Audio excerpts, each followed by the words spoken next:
오늘은 마가복음 강의 22번째입니다. 마가복음 15장 16절부터 39절까지 말씀입니다. 같이 읽읍시다. 시작. 군인들이 예수를 끌고 브라이도리온이라는 뜰 안으로 들어가서 온 군대를 모으고 예수에게 자색 옷을 입히고 가시관을 엮어 씌우고 격려하여 이르되 유대인의 왕이여 평안을 지어다 하고 갈대로 그의 머리를 치며 침을 뱉으며 꿇어 절하더라. 희롱을 다한 후 자색 옷을 벗기고 도로 그의 옷을 입히고 십자가에 못 박으려고 끌고 나가니라. 마침 알렉산더와 루포의 아버지인 구레네 사람 시몬이 시골로부터 와서 지나가는데 그들이 그를 억지로 같이 가게 하여 예수의 십자가를 지우고 예수를 끌고 골고다라 하는 곳, 번역하면 해골의 곳에 이르러 몰약을 딴 포도주를 주었으나 예수께서 받지 아니하시니라. 십자가에 못 박고 그 옷을 나눌세 누가 어느 것을 가질까 하여 제비를 뽑더라. 때가 제3시가 되어 십자가에 못 박으니라. 그 위에 있는 쥐패에 유대인의 왕이라 썼고 강도들을 예수와 함께 십자가에 못 박으니 하나는 그의 우편에 하나는 좌편에 있더라. 지나가는 자들은 자기 머리를 흔들며 예수를 모욕하고 이르되 아하 성전을 헐고 사흘에 짓는 자는 자여 내가 너를 구원하여 십자가에서 내려오라 하고 그와 같이 대제사장들도 서기관들과 함께 희롱하며 서로 말하되 그가 남은 구원하였으되 자기는 구원할 수 없도다. 이스라엘의 왕 그리스도가 지금 그 십자가에서 내려와 우리가 보고 믿게 할지어다 하며 함께 십자가에 못 박힌 자들도 예수를 욕하더라. 제6시가 되매 온 땅이 어둠이 임하여 제9시까지 계속되더니 제9시에 예수께서 크게 소리 지르시되 엘리 엘리 라마 사박다니 하시니 이를 번역하면 나의 하나님 어찌하여 나를 버리셨나이까 하는 뜻이라. 곁에 있었던 자 중에 어떤 이들이 듣고 이르되 보라 엘리야를 부른다 하고 한 사람이 달려가서 해면에 신 포도주를 적시어 갈대어 꿰어 마시게 하고 이르되 가만두라 엘리야가 와서 그를 내려주나 보자 하더라. 예수께서 큰 소리를 지르시고 숨지시니라. 이에 성소 위장이 위로부터 아래까지 찢어져 돌이 되니라. 예수를 향하여 섰던 백부장이 그렇게 숨지심을 보고 이르되 이 사람은 진실로 하나님의 아들이었도다 하더라. 아멘. 지금 마가복음을 1장부터 계속 보고 있습니다. 오늘은 15장. 마가가 예수 그리스도의 십자가와 그 사건을 어떻게 설명하고 있는가, 이게 굉장히 우리에게 관심이 됩니다. 왜냐하면 우리가 너무나도 선지혜가 있죠. 예수 그리스도, 예수교, 기독교라는 말이 어디서 나왔죠? 기독교, 크라이스트, 예수교에서 나온 거거든요. 그러니까 기독교라는 것은 교회 다니는 사람이 아니라 예수가 그리스도인 것을 믿고 예수를 따르는 사람들을 예수교, 그리스도교 이렇게 얘기하거든요. 이해하시나요? 그런 면에서 예수 그리스도의 가장 핵심은 또 십자가죠. 그리스도의 십자가. 어찌 보면 그리스도의 가장 클라이막스, 마가복음의 가장 클라이막스가 이 십자가 사건이라고 우리는 쉽게 딱 이렇게 전제를 갖죠. 그런 의미에서 마가는 어떻게 이 십자가를 설명하고 있는가, 묘사하고 있는가 하는 것을 오늘 좀 중점적으로 보려고 합니다. 자, 20절부터 24절 다시 한번 읽읍시다. 시작. 희롱을 다한 후 자색 옷을 벗기고 도로 그의 옷을 입히고 십자가에 못 박으려고 끌고 나가니라. 마침 알렉산더와 루포의 아버지인 구레네 사람 시몬이 시골로부터 와서 지나가는데 그들이 그를 억지로 같이 가게 하여 예수의 십자가를 지우고 예수를 끌고 골고다라 하는 곳, 번역하면 해골의 곳에 이르러 몰약을 단 포도주를 주었으나 예수께서 받지 아니하시니라. 십자가에 못 박고 그 옷을 나눌세 누가 어느 것을 가질까 하여 제비를 뽑더라.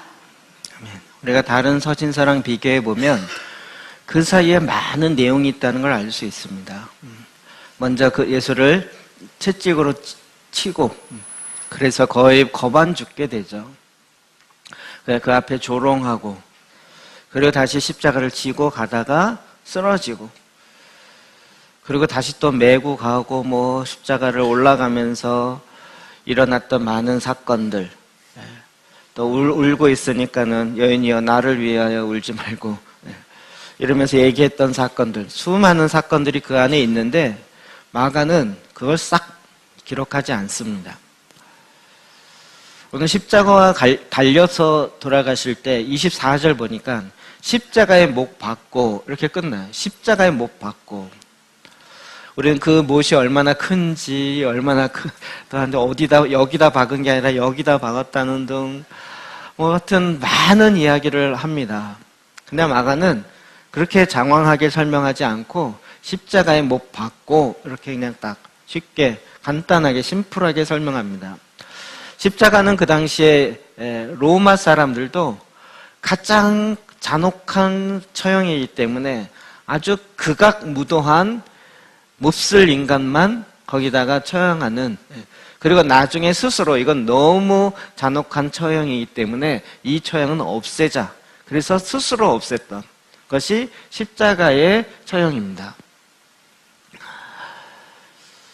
너무나도 가장 고통스러운 죽음이죠. 십자가에 못 박히면 바로 죽는 것이 아니라 기록에 의하면 길게는 어떤 사람은 일주일까지 거기에 박혀서 살아있다는 거예요. 그러면서 그 고통을 계속 받으면서 있는 거예요. 짧아도 보통 하루 정도는 박혀 있는 거죠. 그러니까 죽어가고 있는데 죽어가면서 그 고통으로 계속 받는 거예요. 대부분은 너무나도 그 고통이 심해서 쇼크사나 질식사로 죽게 된다. 이게 이제 보통 십자가의 처형의 모습이에요. 근데 마가는 이걸 부각시키지 않아요. 굉장히 심플하게 십자가에 못 박고, 그러면서 주변에 있었던 그 옷을 나눌세 누가 어느 것을 가질까요? 제비를 뽑더라. 지금 이제 살인으로, 사형으로 죽게 되니까 그가 갖고 있었던 모든 것들이 다른 사람이 가져가도 상관이 없죠. 그래서 그 옷을 제비 뽑아 갔는데 이게 왜 중요하냐는 거예요. 굳이 이런 거를 기록하면서 어떻게 보면 아주 작은 것들은 기록하면서 정말 큰 거는 안 기록한 것 같은 느낌이에요. 그런데 마가는 이미 그 모세오경부터 시작하여 구약의 많은 내용을 알고 있죠. 그 옷을 나누며 그것을 제비 뽑아서 갖는다. 이게 뭘 의미하는지를 이미 알고 있는 거죠. 그게 시편 22편이죠. 7절부터 18절 봅시다. 시작. 나를 보는 자는 다 나를 비웃으며 입술을 비축거리고 머리를 흔들며 말하되 나는 물같이 쏟아졌으며 내 모든 뼈는 어그러졌으며 내 마음은 밀랍 같아서 내 속에서 녹았으며 개들이 나를 에워쌌으며 악한 무리가 나를 둘러 내 수족을 찔렀나이다. 내가 내 모든 뼈를 셀 수 있나이다. 그들이 나를 주목하여 보고 내 겉옷을 나누며 속옷을 제비 뽑나이다. 18절에 내 겉옷을 나누며 속옷을 제비 뽑나이다. 이건 물론 다윗이 고난 가운데 있을 때 그가 그 고난의 아픔을 토로하면서 썼던 시예요. 아마도 예수님의 이 십자가가 있지 않았으면 이건 그냥 다윗의 고통에 해당되어지는 시에 불과했을 거예요. 근데 예수님의 십자가의 죽음을 보고 그 주변에 일어나는 이야기를 들어서 보니까 이게 그냥 다윗의 고통에서 끝나는 것이 아니라 메시아의 죽음을 예표하고 있었다라는 것을 알게 되는 거죠. 결국 마가는 이야기하고 싶은 게 뭐냐면 예수님이 얼마나 고통스럽게 얼마나 아픈 가운데 죽으셨는가 이 얘기가 아니라 이미 예언되어 있었고 이미 많은 선지자들 통해서 예견되어 있었던 그 사건, 그것이 바로 일어났다라는 거예요. 사실 제자들에게도 굉장히 혼란스러웠겠죠. 일주일 전만 하더라도 예루살렘 입성했을 때 어린 나귀 타고 갔을 때 호산나 다윗의 자손이여 이러면서 찬양하고 왕의 행렬 앞에 자기의 겉옷을 바치며 이렇게 했던 사람들이 이제는 돌변하여 십자가에 못 박으소서라고 외치기 시작하고, 그리고 그 십자가의 죽음을 보고 있는 제자들에게 있어서는 예수님이 죽은 자를 살리셨던 분이 오병이의 기적을 행하고 병든 자를 고치고 바다 위를 걸으시고 정말 어마어마한, 어찌 보면 내가 원했던 메시아상과는 전혀 다른 그냥 십자가에 힘없이 죽어가는 그 예수님의 모습, 도대체 내가 따르고 있었던 메시아는 과연 무엇인가? 이런 고민과 갈등을 하지 않을 수 없겠죠. 그러면서 십자가의 목 바꾸면서 일어나는 상황을 마가가 조금 더 설명하고 있습니다. 시작. 때가 제3시가 되어 십자가에 못 박으니라. 그 위에는 죄패에 유대인의 왕이라 썼고 강도들을 예수와 함께 십자가에 못 박으니 하나는 그의 우편에 하나는 좌편에 있더라. 지나가는 자들은 자기 머리를 흔들며 예수를 모욕하고 이르되 아하 성전을 헐고 사흘에 짓는다는 자여 내가 너를 구원하여 십자가에서 내려오라 하고 그와 같이 대제사장들도 서기관들과 함께 희롱하며 서로 말하되 그가 남은 구원하였으되 자기는 구원할 수 없도다.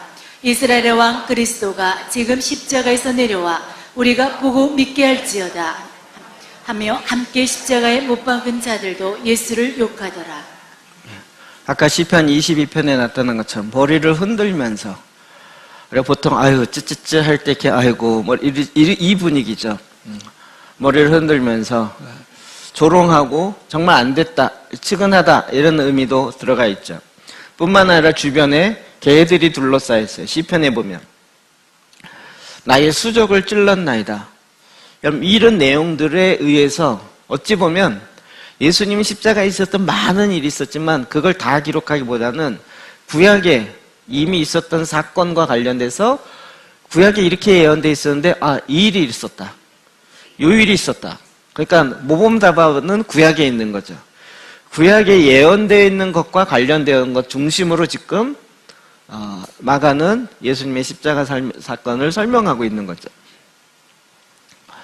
그런 의미에서 마가는 지금 계속 집중하고 있는 건 뭐냐면, 사실은 지금 십자가 사건 이것과 관련돼서 어둠과 빛과의 부닥침, 이 일이 계속 일어나고 있다는 것을 볼 수 있어요. 우리가 재판을 받을 때는 언제였죠? 새벽이었어요. 어두울 때였어요. 산헤드린 공회에 들어가서 예수님이 끌려가서 재판받을 때 어두움이었어요. 계속 어두울 때 이런 일이 일어나요. 어두운 상황 가운데. 예수님이 돌아가시는 그 순간도 나중에 나오겠지만 제6시, 유대인은 해가 뜰 때부터 0시, 1시 이렇게 갑니다. 보통 더하기 6을 하면 돼요. 그러니까 3시에 십자가에 못 박혀 죽으니까 더하기 6 하면 아침 9시. 9시면 뭐가 생각나세요? 일과 시작하는 날, 시간. 그리고 12시부터 제6시부터 제9시까지 3시간 동안 또 어둠이 있어요. 예수님 십자가에 6시간 동안 달려있는데 9시부터 12시까지, 그 다음에 어떻게 해요? 12시부터 3시까지 3시간 동안 뭐가 있어요? 어둠이 있어요.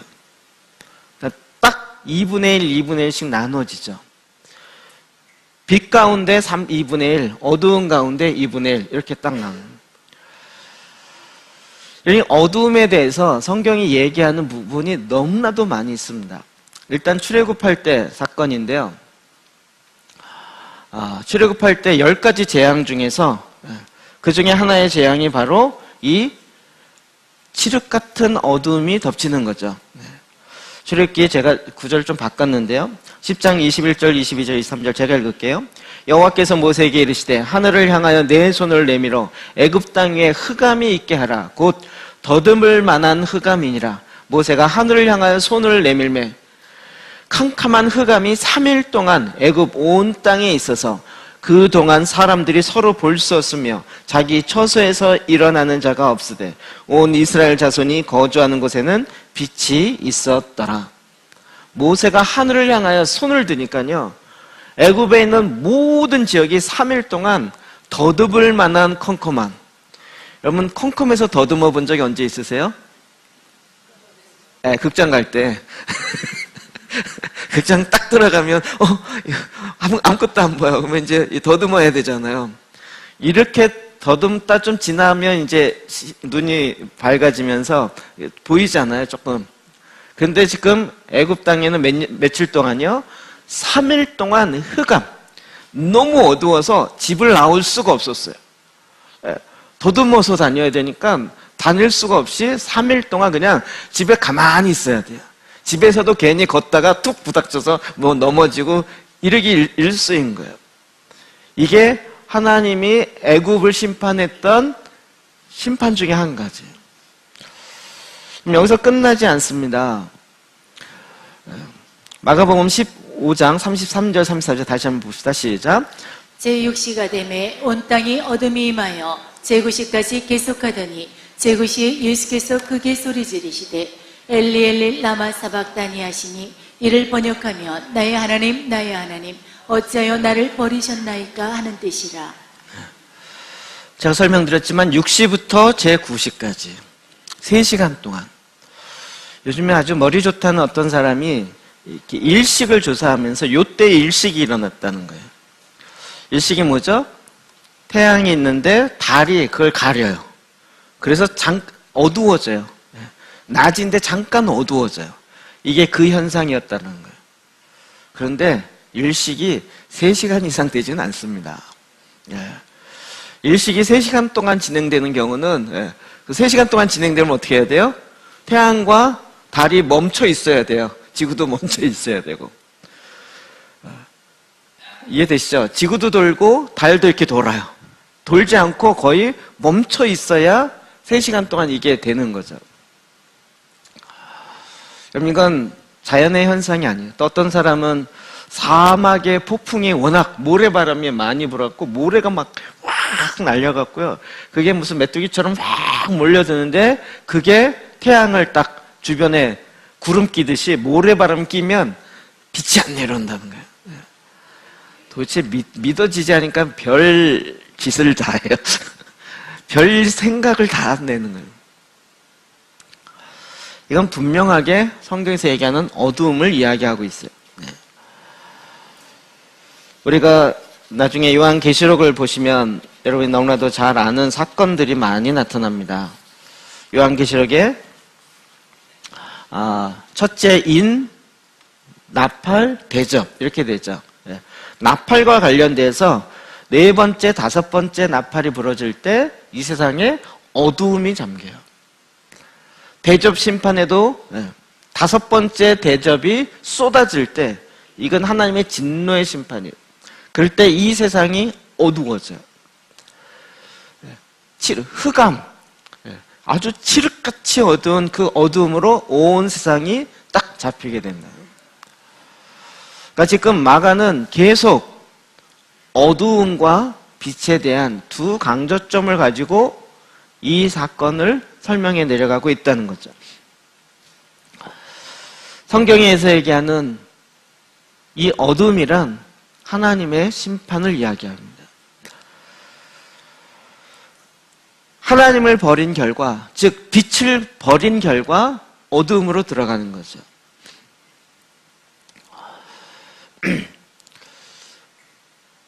우리는 하나님과 함께 영원토록 하나님과 연합하여 하나 되어서 하나님과 소통하고 대화하고 하나님의 생각과 나의 생각이 늘 일치하며 이렇게 되도록 만들어져 있는 존재예요. 그런데 내가 하나님을 버리니까 마치 태양을 버린 것처럼 빛이 들어오지 않는 거죠. 빛이 들어오지 않는. 그것과 관련돼서 한 사건이 제가 생각났는데 찾아보니까 책에 요즘에 한국에도 몇 권 나왔더라고요. 그 세클턴이라고 위대한 항해 인튜어런스라는 책 제목으로 나온 것이 있는데 1914년에 영국의 탐험가가 남극을 탐험한 사건이에요. 3번 탐험하다가 나중에 죽죠. 그 기록에 전기가 기록되어 있는 사건이에요. 남극에 가는데 나중에 배가 파손돼요. 그러니까 이제 뭐 더 이상 살 길이 없죠. 그래서 그 대원들 이끌어 가는데 얼마나 춥겠어요? 그리고 얼마나 이제 양식이 떨어지니까 배고프겠어요? 근데 그가 뭐라고 기록했냐면 남극은 5월 중순부터 시작해서 6월 말까지 건 2달 동안 태양이 안 떠요.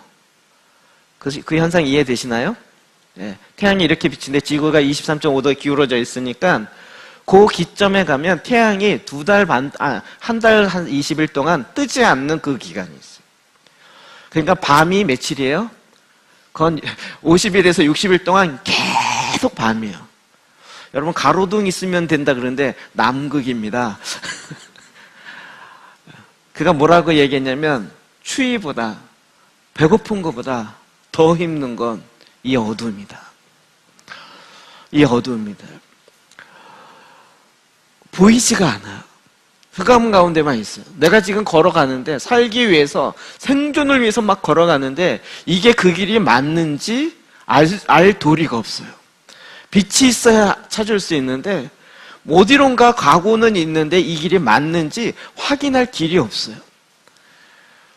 이게 어둠으로 들어가는 길이에요. 성경은 하나님을 떠난 상태를 이 어둠의 나라에 들어갔다 이렇게 얘기합니다. 그러니까 거기에서 그 어둠을 대체할 수 있는 대리용 빛을 많이 만들려고 그래요. 그리고 이 빛을 대항할 수 있는 인간의 대안을 찾고 창조하려고 하는 거죠. 우리는 하나님과 함께 하나님을 추구하며 살게 되어 있는데 그 하나님을 버리니까 우리 안에 어두움을 추구해요. 어두운 가운데서 살아남을 수 있는 길, 돈을 추구한다든지 내 안전함, 여호와를 가까이 하는 것이 나에게 가장 안전하고 전능자의 그늘 아래 있는 것이 가장 안전한데 그거 포기하고 콘크리트 벽 안에 들어가 있는 게 안전하다고 생각합니다. 어떻게 하면 내가 더 나의 존재감을 인정받고 드러낼 수 있을까? 세상으로부터 유명해지면 빛 아닌 다른 것에다가 목숨을 걸기 시작하는 거예요. 여러분 하나님은 생명의 근원이십니다. 빛의 원천이십니다. 우리는 하나님이 세상을 창조했다 이 정도만 생각하는데 이 모든 것의 가장 기초가 되어지는 것입니다. 그래서 우리가 지난번에 어둠의 권세에 대해서 깊이 있게 좀 다뤄봤습니다. 여러분이 잘 이해가 되지 않았던 눈빛인데 여기에서 첫 번째 개인적 차원의 어둠에 대해서만 8번, 9번에 걸쳐서 주일날 오후에 설교를 했었습니다. 이 시간에 다시 할까요? 제가 오후 예배도 1시간씩 하니까 9시간에 걸쳐서 이걸 설명했었습니다. 또 설명할까요? 주일날 아침 예배를 9시간 동안 할까요? 이 뜻입니다. 아니죠? 어둠이란 무엇입니까? 그냥 어둡구나 이 정도가 아니고요. 어두우니까 빛이 와도 빛을 싫어해요. 어둡기 때문에 빛을 거부해요. 하나님을 거부해요. 왜요? 어두운 가운데 있기 때문에. 그래서 나의 죄성, 옛사람의 성품을 갖고 그냥 있어요. 홈페이지 다 있습니다. 사진 안 찍으셔도 돼요. 제가 매번 나눠드리고 다 했습니다. 사진 찍으신 분은 오후 예배 안 나왔나? 뭐 이런 생각을 하게 됩니다. 영적인 소경이요. 우린 다 보고 있다고 하는데 어두우니까 눈 뜨고 있는데 뜨고 있는 거나 감고 있는 거나 별 차이가 없어요. 하나님을 떠난 상태가 어두움의 소경, 영적인 소경의 상태예요. 내 인생을 무엇을 향해 살아야 할지, 어디로 가야 할지. 그러니까 어차피 안 보이니까 더 자자. 더 자다 보니까 아예 보는 거 기능 자체가 안 돼요. 원래 우리 인간을 하나님 만드실 때 내가 과연 뭘 하면서 살아야 되나 이런 걸 고민하면서 살도록 만들지 않으셨어요. 그렇지 않겠어요? 네. 하나님이 우리를 딱 이 땅에 만드셨을 때 하나님 이게 소통이 됐기 때문에 하나님 나를 이 땅에 무엇을 위해서 창조하셨나요? 그러면 하나님 쭉쭉 알려주세요. 알았습니다. 네, 평생 그걸 딱 살아요. 그러면서 사명을 다 완수해서 착하고 순종된 종아 네가 잘하였구나. 이제 내 안식에 들어와라. 이렇게 딱 사는 거예요. 제가 소설 동화 얘기하는 것 같습니까? 네. 막 어디로 어떻게 살아야 할지 몰라서 이렇게 살아보다 저렇게 살아보다 이 길이 아닌 게 배 그래서 또 갔다가 그 길이 맞나봐 이렇게 왔다 갔다 하면서 이렇게 헤매면서 살도록 하나님이 만들지 않으셨어요. 그러니까 우리가 지금 헤매고 있는 건 어두운 가운데 있기 때문에 육체의 억압, 경제적 가난 하나님이 우리가 일을 할 때 할 수 있는 모든 것들 다 이미 풍성하게 예비하셨어요. 내 혼의 묶임, 생각의 묶임 이 어둠으로 말미암아 이 세상에 일어나는 수많은 일들이요, 지금 계속적으로 우리 주변에 나타나고 있는 거죠. 우리가 이 시각을 빨리 가져야 돼요. 마가가 갖고 있는 이 시각이요.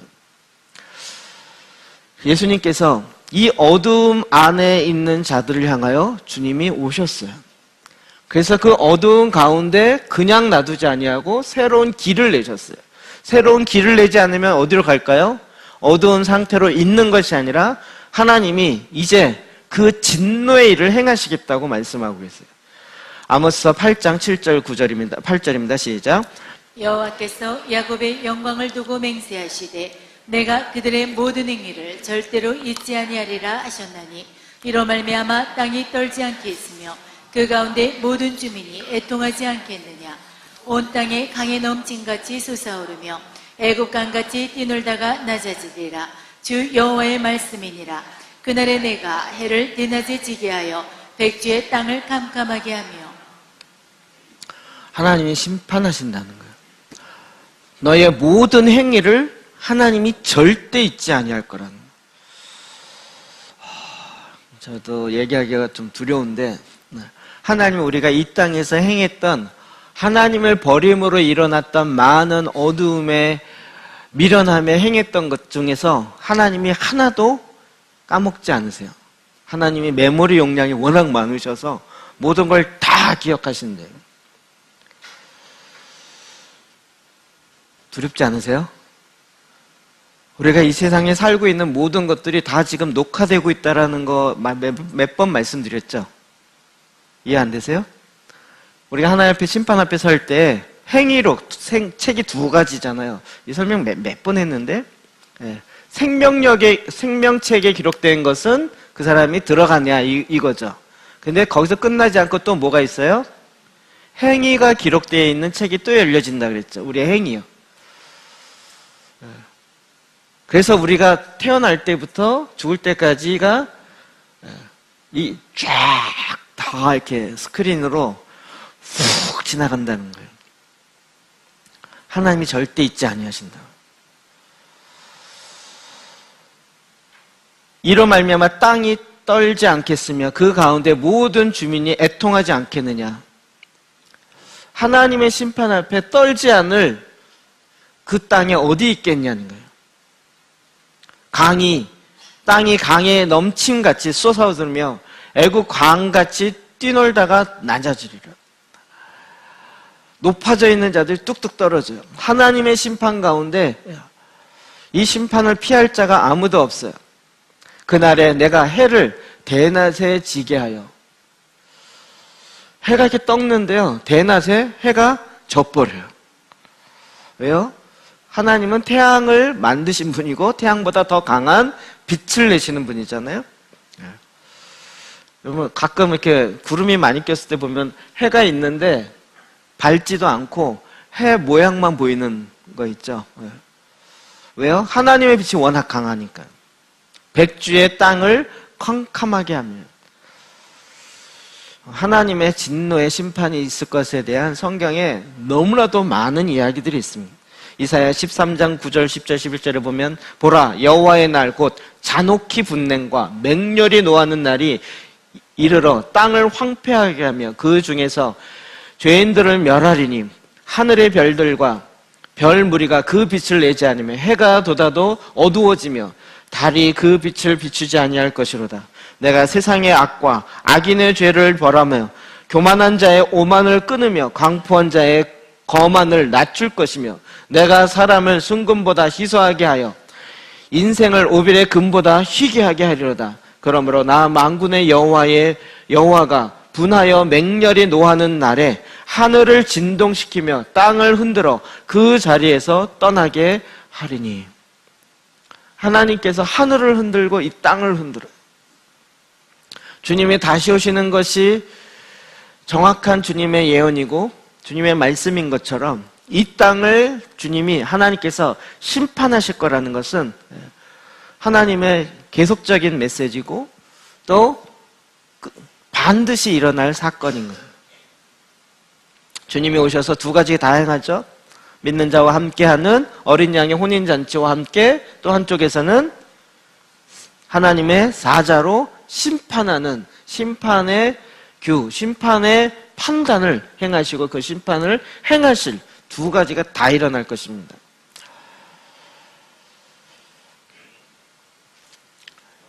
주님이 오셔서 이 어두운 가운데 있는 저와 여러분 모두를 향해서 주님이 행하시는 것이 이것인 거죠. 마가복음 15장 35절부터 39절 봅시다. 시작. 곁에 섰던 자 중 어떤 이들이 듣고 이르되 보라 엘리야를 부른다 하고 한 사람이 달려가서 해면에 신 포도주를 적시어 갈대에 깨어 마시게 하고 이르되 가만두라 엘리야가 와서 그를 내려주나 보자 하더라. 예수께서 큰 소리를 지르시고 숨지시니라. 이에 성소 위장이 위로부터 아래까지 찢어져 둘이 되니라. 예수를 향하였던 백부장이 그렇게 숨지심을 보고 이르되 이 사람은 진실로 하나님의 아들이었도다 하더라. 그럼 그 3시간이 지난 다음에 주님이 제일 마지막에 일어났던 하나님을 향하여 외친 거죠. 아까 있었던 본문이기도 한데요. 엘리 엘리 라마 사박다니 하나님 하나님 어찌하여 나를 버리시나이까. 이런 본문들은 좀 그대로 표현해 주는 게 낫죠. 3시간의 그 어둠이 끝났습니다. 그리고 예수님께서 이제 하늘을 향해 외치기 시작합니다. 그게 이제 아람어죠. 엘리! 엘리! 라마 사박다니! 죽었어요. 해석하면 나의 하나님 어찌하여 나를 버리시나이까요. 마지막 이야기입니다. 마지막 이야기. 여러분 이게 어둠이 예수 그리스도를 덮었어요. 어둠이 예수 그리스도를 완전히 덮었어요. 예수님은 참 빛인데 그 빛을 어둠이 덮었어요. 반대로 칠흑 같은 어두운 가운데 빛이신 분이 완전히 들어갔어요. 여러분 어떻게 됐을 것 같습니까? 여기 초 할 만한 게 뭐가 있나? 네, 좀 큰 걸로 합시다. 초가 여기 있어요. 초라고 합시다. 촛불이 켜져 있어요. 어둠이 갑자기 확 덮었어요. 어떻게 될까요?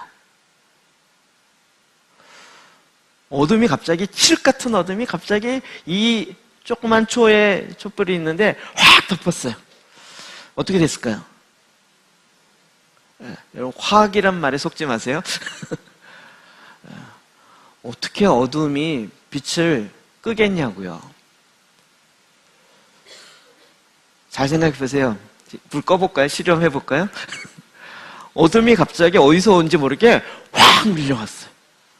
참빛, 꺼지지 아니하는 온전한 빛. 어떻게 됐을까요? 네. 아무리 이 세상에서 최고로 센 어둠이 덮쳐도 빛이 꺼지겠냐고요. 어려우세요? 빛과 어둠의 전쟁이라고요. 모든 사람이 어두운 가운데 있어요. 눈이 어두웠고요. 도저히 알지는 못해요. 그런데 빛이신 그 한 분이 어두운 가운데로 들어갔어요. 확 들어갔어요. 어떻게 됐을까요? 어두움이 빛을 감당할 수가 없죠. 주님께서 우리를 구원하시고자 하는 것은 우리가 어두운 가운데 있는데 그 빛이신 주님이 어두운 가운데로 훅 들어오셨어요. 죽음을 통하여 어두움의 권세 안으로 훅 들어오셨어요.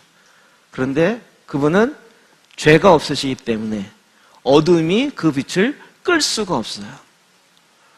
왜 이 일을 이뤘어요? 이것이 저에게 모세오경부터 시작해서 계속 예수님이 얘기한 거예요. 내가 대신 대속으로 하리라. 너희 어두운 가운데 있는 사람들, 어둠의 권세 아래에 있는 자들을 어두움에서 왜 어두운 가운데 행하냐 아무리 얘기해도 듣질 못해요. 알고 봤더니 귀가 멀어 있어요. 왜 못 보느냐 그랬더니 알고 봤더니 눈이 어두워 있어요. 그래서 하나님께서 이 문제를 해결하기 위해서 볼 줄 알고 들을 줄 아는 빛이신 예수 그리스도, 이 어두운 가운데로 보내셨어요. 그리고 대신 대속하게 하겠어요. 교환이 일어나게 하셨다고요. 여러분, 그래서 구원은요, 철저하게 대속, 교환입니다. 예수 그리스도의 생명이 내게 들어오고 나의 죽음의 생명이 예수 그리스도에게 가는 거예요. 그래서 예수의 생명이 나에게 와서 나는 사는데 나에게 있는 죽음이 예수에게 가서 예수님이 십자가에서 죽게 되는 거예요. 이게 바로 대속이요. 이게 바로 언약 안에서 맺어지는 교환인 거죠. 이 어두운 가운데 주님이 마지막 그 어두움의 순간으로 들어가면서 나의 하나님 어찌하여 나를 버리셨나이까. 하나님을 버린 자, 하나님이 버린 것이 아니라 사실은 인간이 하나님을 버린 거죠. 내가 하나님을 버린 거죠. 그 모든 인간의 죄악을 예수님이 다 그 어두운 가운데로 훅 들어가시는 거예요. 이 어두움 아래에 있는 인간을 하나님이 심판하실 수 있어요. 심판하실 거예요. 그럼에도 불구하고 하나님의 사랑이, 하나님의 공의와 함께 이 일을 이루는 거죠. 그래서 계속 성경은요, 빛과 어둠에 대해서 이야기를 하고 있어요. 요한복음 1장 4절, 10절 봅시다. 시작. 그 안에 생명이 있었으니 이 생명은 사람들의 빛이라. 빛이 어둠에 비치되 어둠이 깨닫지 못하더라. 참빛 곧 세상에 와서 각 사람에게 비추는 빛이 있었나니 그가 세상에 계셨으며 세상은 그로 말미암아 지은 바 되었으되 세상이 그를 알지 못하였고. 주님이 오셔서 빛이 그 안에 예수는 곧 길이요 진리요 생명이에요. 예수님이 생명이에요. 근데 그 생명은 사람들의 빛이에요. 여러분, 우리가 오늘날 신약이기 때문에 예수 그리스도가 필요한 시대다? 아니요. 구약에도 예수 그리스도가 필요해요. 메시아가 필요한 시대예요. 아직 오시지 않았지만 오시지 않은 예수 그리스도를 믿음으로 말미암아 구원 얻게 되어지는 것이고, 신약은 오신 예수 그리스도를 믿음으로 구원 얻게 돼요. 구원의 방편이 구약이나 신약이나 다르지 않아요. 왜요? 예수 그리스도 안에 생명이 있기 때문에요. 그 생명이 바로 말씀이고 그 말씀이 바로 우리 안에 임한다라는 거죠. 그런데 이 빛이 어둠에 비쳤는데 어둠이 깨닫지를 못해요. 어두운 가운데 있어서 도저히 영적 소경이 이제는 완전히 캄캄해져서 빛이 왔는데도 그 빛을 보지를 못해요. 주님이 해결하는 방법은 그래서 이것을 대가를 치르며 하나님의 정의, 공의를 이루면서 우리로 하여금 다시 눈을 뜨게 하는, 그래서 예수 그리스도의 그 생명을 우리 가운데 주고 우리의 죽음을, 사망을, 죄의 권세를 가져가시는 그 교환을 바로 이 현장에서 이루신 거죠. 요한일서 1장 5절부터 7절 봅시다. 시작. 우리가 그에게서 듣고 너희에게 전하는 소식은 이것이니 곧 하나님은 빛이시라. 그에게는 어둠이 조금도 없으시다는 것이니라. 그가 빛 가운데 계신 것 같이 우리도 빛 가운데 행하면 우리가 서로 사귐이 있고 그 아들 예수의 피가 우리를 모든 죄에서 깨끗하게 하실 것이요. 아멘. 하나님은 빛이시라. 하나님에 대해서 설명한 것입니다. 하나님은 빛이시라. 지금 마가가 이걸 계속 설명하는 것은 예수 그리스도를 믿으면 구원받고 천국 간다, 이 차원에서 이야기하고 있지 않다라는 거예요. 우리가 어두운 가운데 있다가 이제 예수 그리스도로 말미암아 사랑의 아들의 나라, 빛의 나라로 옮겨왔다고요. 빛이 계속 비춰지는 그 나라로 옮겨왔어요. 근데 이 빛의 나라에서도 옛날 어두움의 습관들이 남아있어요. 그래서 죄를 범할 때 이제는 이게 죄구나라고 알아져요.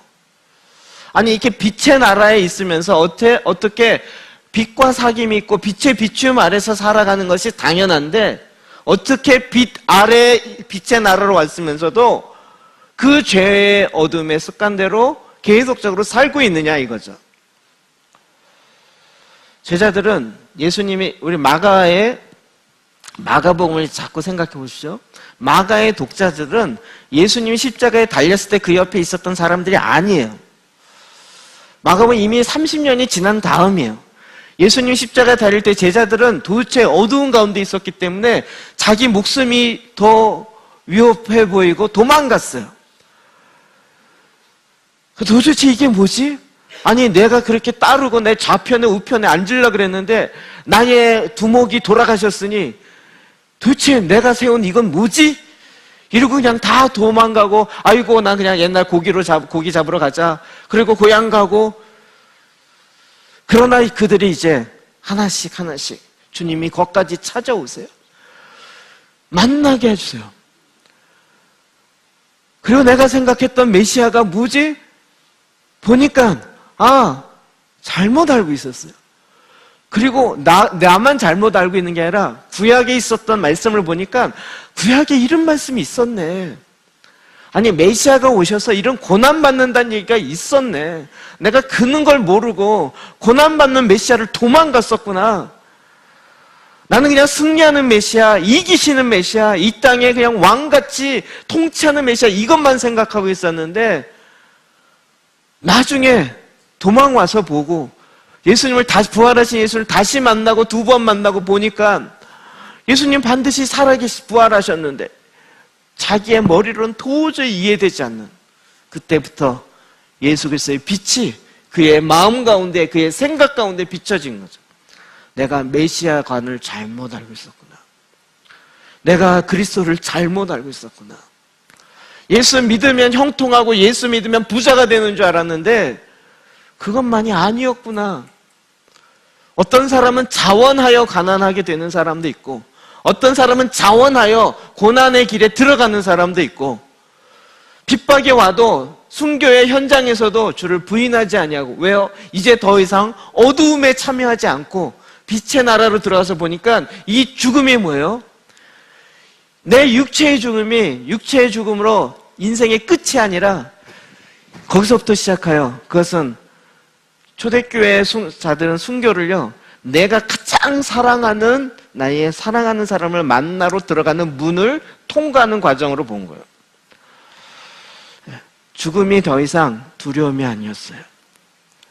빛 아래서 보니까 죽음이 뭔지를 봐요. 육체의 장막이 벗어지고 난 이후에는 영원한 장막, 내가 손으로 짓지 아니하는 그 영의 육체를 입을 것인데 이러면서 밝히 보게 돼요.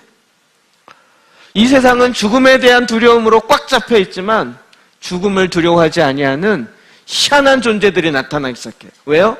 빛 아래서 보니까 어둠도 알게 되고 죽음도 뭔지 알게 돼요. 여기에선 죽음이 뭔지 여기서 어두움에서 얘기하는 대로 그걸 다 그렇게 알고 살았어요. 근데 말씀을 통해서 보기 시작하니까 고난이 뭔지 십자가가 뭔지를 이제 새롭게 보게 되는 거예요.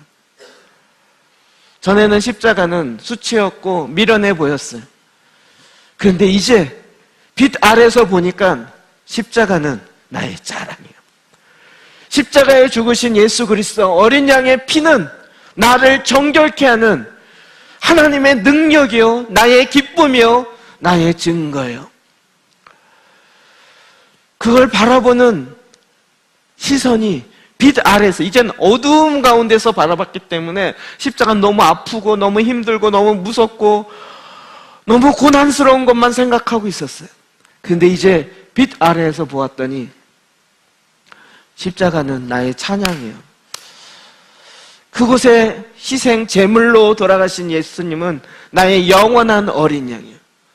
우리가 아까 찬양했잖아요. 어린 양 찬양하리. 어린 양이 좋아서 찬양하는 것이 아니라 그 어린 양이 희생 제물이 되어진단 말이에요. 그가 희생 제물이 되어짐으로 교환이 일어나고 나는 그로 말미암아 하나님을 찬양하게 돼요. 지금 마가는 십자가 앞에서 우리가 얼마나 십자가 예수님 고난 가운데 아프실까? 어이구 저걸 어떻게 견뎌? 쯔쯔쯔 이러기를 원치 않아요. 저도 마찬가지입니다. 십자가 앞에 감상주의로 들어가기를 원치 않아요.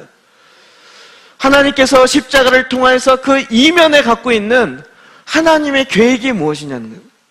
그것은 빛 가운데 들어가는 거였어요. 오히려 죽음 때문에 그동안은 모든 것이 죄의 대가, 죄의 사망, 죄의 권세는 죽음인데 이 죄의 권세를 깨트리시는 예수 그리스도의 새로우신 주님의 빛이 임한 거예요. 생명이 임한 거예요. 영원한 생명이 임하는 거였어요. 그래서 이제 더 이상 내 삶이, 전에는 깜깜해서 어두워서 내가 눈에 잡히는, 손에 잡히는 것 범위 안에서만 살았어요. 내 손에 잡혀야 안전해요. 손에 안 잡히고 더듬는데 이게 허공이면 더 불안해요. 발이 디딜 때 이게 빠질까 안 빠질까, 그 발 앞에 낭떠러지가 있는지 웅덩이가 있는지. 그러니 우리는 뭐라 그랬어요? 거기다 울타리를 쳐놓고 이 이상 나가면 안 돼! 라고 하는 거예요. 근데 이제 빛 가운데 딱 들어와서 보니까 다 보여요. 웅덩이가 있어도 괜찮아요. 피해가면 되잖아요. 아니, 고난이 와도 주님이 피할 길을 주시거나 감당할 힘을 주시니까 고난 와도 괜찮아, 이게 되는 거예요. 빛 아래에서 보니까 하나님이 갖고 있는 그 의미, 그 뜻이 무엇인지 이제 우리가 바로 알게 되는 거예요. 에베소 5장 8절부터 11절입니다. 시작. 너희가 전에는 어둠이더니 이제는 주 안에서 빛이라. 빛의 자녀들처럼 행하라. 빛의 열매는 모든 착함과 의로움과 진실함에 있느니라. 주를 기쁘시게 할 것이 무엇인가 시험하여 보라. 너희는 열매 없는 어둠의 일에 참여하지 말고 도리어 책망하라. 아멘. 너희가 전에는 어두움이더니, 그냥 칠흑 같은 어둠에서 더듬으면서 살고 있을 밖에 없는 그런 존재였지만 이제는 주 안에서 빛이라. 빛의 자녀들처럼 행하라. 십자가는 나의 구원의 자랑에서만 끝나지 않아요. 그것은 우리로 하여금 빛 가운데 들어간 거예요. 그래서 빛의 자녀처럼 이 땅에 행하는 거예요. 빛의 열매는 모든 착함과 의로움과 진실함에 있느니라. 착한 일을 행해야 구원 얻는다, 이 얘기가 아니에요. 빛 가운데 딱 보니까 뭐가 더러운 건지 뭐가 깨끗한 건지가 보인단 말이에요. 아니, 이렇게 보면 깨끗한 그릇, 더러운 그릇 보이는데, 여러분 보이는데 어떤 걸 잡겠어요? 깨끗한 그릇 잡죠. 전에는 안 보이니까, 어두우니까 이게 더러운 건지 깨끗한 그릇인지 모르고 그냥 잡았지만 이젠 다 보이잖아요. 그러니 깨끗한 거 잡아라. 당연한 거 아니겠냐고. 주를 기쁘시게 할 것이 무엇인가 시험하여 보라. 너희는 열매 없는 어두움의 일에 참여하지 말고 도리어 책망하라. 이 어두움에 있는 것에 대해서 인간이 다 그래, 어떻게 인간이 그렇게 예수님처럼 살아, 이런 얘기하지 말고 빛 가운데로 돌아와서 빛 아래에 지금 살고 있으니까 어두움의 일을 책망하라고요. 어두움에 그렇게 살지 않아도 되고 이제 예수 그리스도로 말미암아 빛 아래 밝히 보며 밝히 들으며 주님이 이 땅에 나를 보내신 이유가 무엇인지 알고 내가 오늘 여기서 어떻게 살아야 되는지를 빛 아래 빛의 자녀로 살으라고요. 제가 요즘 오후 예배 때 계속 일과 영성이라는 주제로 계속 가고 있어요. 우리는 이게 이원론으로 일과 영성이 따로 딱 띄어져 버리니까 그냥 세상 일은 세상 일이고 영적 거룩한 것과 속된 것을 딱 구분하니까 거룩한 것도 이상하게 추구하고 이 세상 일도 이상하게 추구하는 거예요. 이 세상 일은 뭐예요? 다 내가 입에 풀칠하기 위해서 사는 거라는 거예요. 아니에요. 이를 하나님의 나라의 관점에서 보라고요. 하나님의 빛의 관점으로 보라고요. 하나님의 나를 이 땅에 보내신 하나님의 그 사명을 감당하기 위해서 하나님이 나에게 주신 거라고요. 일을 통해서 하나님 그것을 완성하게 하셨다고요. 일이 속된 게 아니라고요. 내 입에 풀칠하기 위해서 하는 게 아니라고요. 그건 하나님께서 먹을 것, 입힐 것은 내가 무엇이 있어야 되는지 다 아시는 하나님이시라고요. 그것 때문이 아니라 이제는 밝게 보고 하나님이 나에게 무엇을 위해서 표대가 무엇인지를 알고 그것을 향하여 달려가도록 우리로 하여금 밝게 본 거죠. 그러니까 그리스도인들이 가는 곳에 일이 달라져요. 왜요? 밝게 알고 보니까. 전에는 어떻게 하는지 조금이라고 많이 벌 거가 핵심이었잖아요. 이제는 조금이라고 많이 버는 게 전혀 상관이 없어요. 하나님이 보내신 사명에 따라 일해요. 하나님이 보내신 사명에 따라 일하니까 어떻게 할까요? 더 많이 일하겠죠? 더 많이 일하겠어요. 그렇지 않겠어요?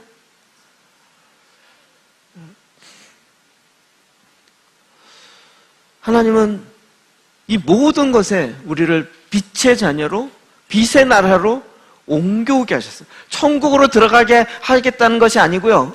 이 땅에서 빛의 나라로 옮겨오신 거예요.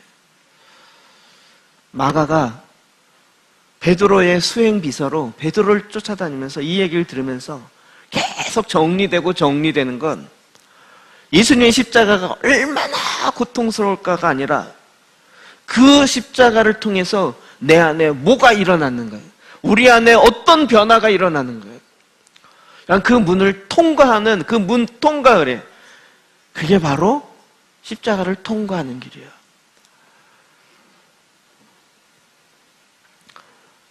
그래서 제가 만든 말 중에 하나가 있어요. 어떤 사람은 십자가 앞에 머물러서, 그래서 십자가 앞에 머물러야 된다 이 얘기를 많이 해요. 농담입니다. 농담을 진단처럼 해가지고. 그러니까 이분이요, 평생 십자가 앞에만 머물러요. 그래서 내 죄를 지신 주님의 십자가, 농담이라 그랬어요? 그 앞에만 머물러서, 1년에 한 번씩 부활절 고난주 되면 그 앞에 머물러갖고, 아니, 그 앞에 머물라는 뜻이 그게 아니잖아요. 어떤 사람은 이제 또 한 걸음 나간 사람 십자가를 지고 가야 된다는 거예요. 내 인생의 십자가, 알고 봤더니 자기가 죄로 말미암아 잘못한 건데 그걸 또 예수님의 십자가로 착각하고 내 인생에 더한 십자가 이래가면서 십자가를 진다고 엉뚱한 얘기를 또 하고 있어요. 그래서 제가 답답해서 했던 얘기가 뭐냐면 십자가를 통과하십시오 얘기한 거예요. 통과하십시오. 십자가를 지나가서 빛의 나라로 거꾸로 십자가를 딱 보는 거예요. 십자가는 내 저 어둠의 나라에서 나를 빛의 나라로 오게 만든 문이었어요. 그건 나의 찬양이고 나의 기쁨이에요. 주님이 십자가 질 때 지면 안 됩니다. 주님 그리하지 마십시오. 이랬던 내가 이 미친 짓을 내가 했었구나 이렇게 되는 거예요. 베드로가 깨닫고 나서 그 십자가를 통해서 내가 빛의 나라로 들어왔는데 이제는 밝히 보니까 이 세상에 사명이 있는 거예요. 이 세상에 하나님이 나를 보낸 그 사명이 있어요. 주님, 내가 그 조금이라도 감당하겠습니다. 네, 이 땅에 빛으로 살아가겠습니다. 주님의 사명이 뭐예요? 이 땅에 주님이 거할 수 있는 거처가 되라는 거잖아요. 그래 요즘 계속 아는 거죠. 거처. 전에는 구약에는 그게 성전으로 상징으로 보여졌어요. 예수님 오셔서 어떻게 하셨죠? 이 성전을 헐라 내가 3일 만에 손으로 짓지 않는 성전을 지리라. 주님이 지셨잖아요. 손으로 짓지 않는 성전, 하나님이 거하실 수 있는 내 마음의 거처를 주님이 3일 만에 지으셨잖아요. 그랬으니 이제 이 거처 안에서 주님과 거하면서 주님이 내 안에 거하고 내가 주님 안에 거하면서 그러더불어 먹고 마시고 그냥 잔치했다는 것이 아니라 이제는 주님이 뭘 원하시는지를 알고 이 땅에 내가 어떻게 살아야 되고 무엇을 위해 살아야 되는지를 빛 가운데서 밝히 아는 거예요. 이 세상에 있는 나의 비전을 갖고 오는 게 아니고 하나님이 나에게 밝히 보여주시는 그 빛의 생명의 길을 아는 거예요. 그래서 예수님의 제자들 중에 11명이 다 순교했어요. 한 명도 순교하고 싶었는데 하나님이 허락을 안 해줘서 어쩔 수 없이 끌려가다가 반모섬까지 갔다가 요한계시록을 받고 쓰게 돼요. 예수님이 얘기하셨잖아요. 이 중에 하나님의 영광을 볼 자가 있느니라. 요한이죠. 십자가가 무서워서 도망갔던, 자기 목숨이 아까워서 도망갔던 그 제자들이 이제 빛의 나라로 들어와서 보니까 거꾸로 내 생명, 이 세상에 가장 중요한 나의 생명인데 이 생명을 주님께 드리는 것이 가장 영광스러운 자리였다라는 것을 그가 알게 돼요. 왜 무슨 죽자라는 자살교육 얘기하는 거 아닙니다. 주님과 함께 살고 빛의 나라로 이제는 그 가운데 하나님이 원하시는 것이 무엇인지를 알아요. 그래서 착함과 의로움과 진실함에 이르러요. 나의 개인적인 이기적인 자기 이기적인 것으로 살고 있었던 그 어둠에서 이제 그 내가 예수 그리스도와 함께 십자가에 죽고 이제는 하나님과 더불어 살기 시작하는데 거기에 진정한 예수 그리스도로 더불어 살아가는 이 기쁨이 무엇인지를 알아가요.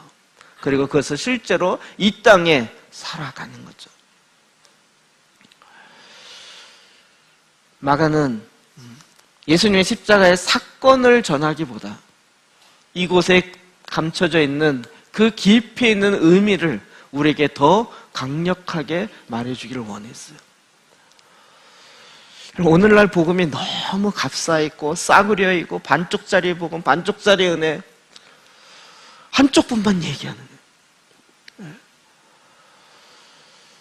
우리가 통으로 전체를 다 보자고요.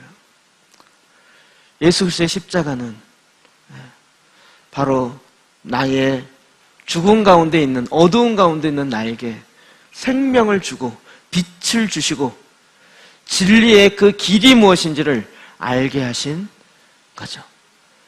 그걸 우리가 제대로 알고 있는지를 어떻게 알아요? 열매를 통해서 안다고요. 내가 이 땅에 어떻게 살고 있는지를 보면 알아요. 내가 입으로 고백하고 머리로 다 압니다. 그건 제대로 아는 게 아니고 열매, 삶을 어떻게 살아가고 있는가, 열매를 통해서 그를 알 수 있는 거예요. 주님은 지금도 저와 여러분을 통해서 이 십자가가 미련해 보이거나 거리끼는 것이 아니라 구원을 얻은 우리에게는 하나님의 능력인 거예요.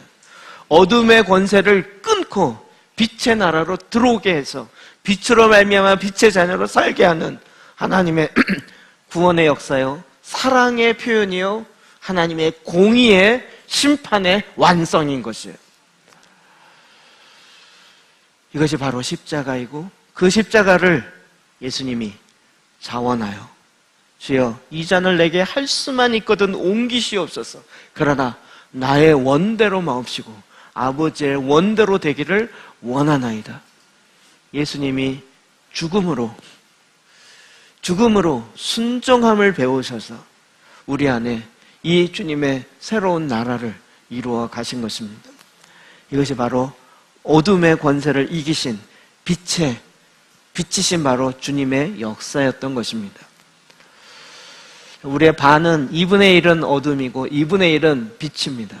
우리가 어떻게 어디로 가야 할 것인가 하는 것은 우리의 믿음의 순종이요 선택인 것입니다. 기도하겠습니다.